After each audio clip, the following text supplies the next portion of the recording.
Next Live Retail Intelligence n'a pas transformé notre façon de travailler, c'est que les attentes des clients sont effectivement différentes actuellement. Les attentes notamment des retailers. Auparavant, on travaillait uniquement sur les loyers. Une rue vaut 1 500 € du mètre, donc si j'achète 1 500 € du mètre, c'est bien.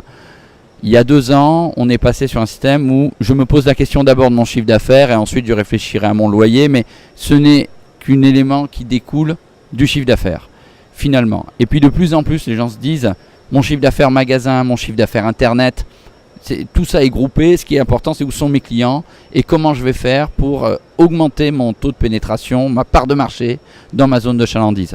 Et c'est là où on s'est dit, il faut qu'on identifie où sont les clients. Et c'est là où Next Live Retail Intelligence est intervenu en disant, on ne change pas la façon de travailler, les gens ont des raisonnements différents, on va leur apporter l'outil qui est nécessaire pour eux. À partir de là, on est allé chercher l'ensemble des informations Big Data qui étaient nécessaires pour construire cet outil et connaître où sont les clients, combien de personnes passent dans chaque rue, quels sont leurs CSP, quels sont leurs moyennes d'âge, quels sont leurs centres d'intérêt. C'était quelque chose de très important.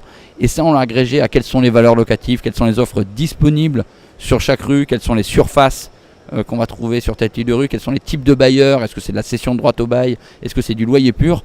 L'outil est vraiment là pour répondre aux interrogations que se posent déjà nos retailers. Et pas simplement pour essayer de ramener un gadget qui va un peu modifier la façon de travailler, c'est d'abord une réponse aux clients.